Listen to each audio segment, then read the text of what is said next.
It is an ugly battle that's brewing in the Tennessee legislature. How to deal with hundreds of failing sewage systems all across the state.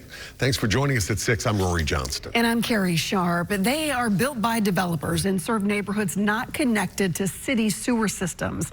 Investigative reporter Ben Hall has been following this issue for us. Ben? Well, everyone agrees here that this is a big problem. But now local governments are worried about a bill that would mean even less oversight for the developers who build these things. Good day to be out fishing. Chris Corley, Smallmouth bass action there. has lived on Old Hickory Lake for more than 20 years. We've got all kinds of plastic that's floated up on the shore. Hate it. He often picks up trash along its banks. But lately, there's a new problem. A lot of these folks come in here from California, never seen a freshwater lake, and everybody wants to live along Old Hickory Lake. It has led to large new neighborhoods all around the lake in areas that don't have city sewer systems. So developers build their own treatment systems. Supposed to handle all the waste for these homes, but they do it very poorly. They're failing all around my neighborhood here. State inspectors took these pictures a few months ago at the Ridgewater Estates neighborhood near Old Hickory Lake. They show partially treated sewage ponding near large homes. We went out there last week and saw this.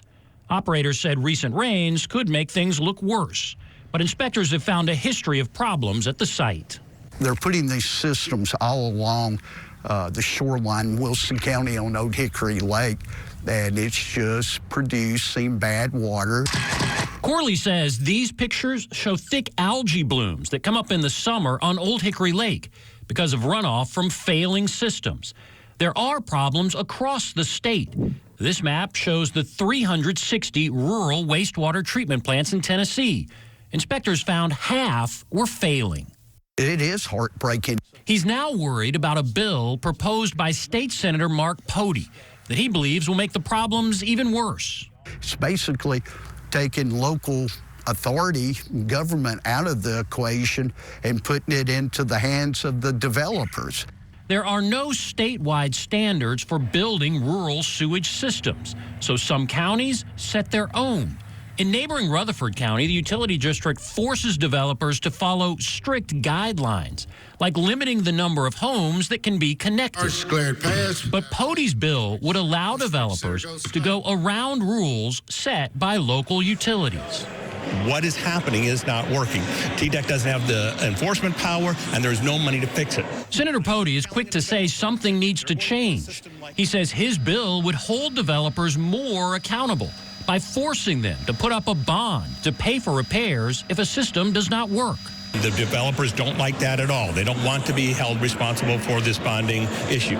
But environmental groups say developers actually support his bill. They say the bond has no real teeth because the bill does not say how large it must be or how long it would last. Meanwhile, local utility districts across the state oppose the bill, saying it seeks to let a developer choose the wastewater treatment system for a new community and bypass the local utility. When we asked Pody about that, he blasted those against his bill. They proposed nothing.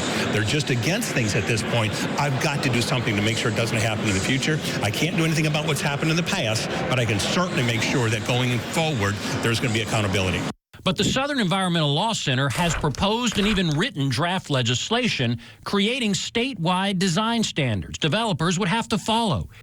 I don't like it. I may have to move if something can't be done to fix it. Corley wants more oversight for developers and worries he'll have to leave his home if things don't get better. Both sides agree in many counties things are not working, but they disagree on the answer. So the bottom line is developers are pushing this bill despite the bond it would set, and many local governments are against it, worried it will make things worse. It could come up for a vote tomorrow, so we'll follow this.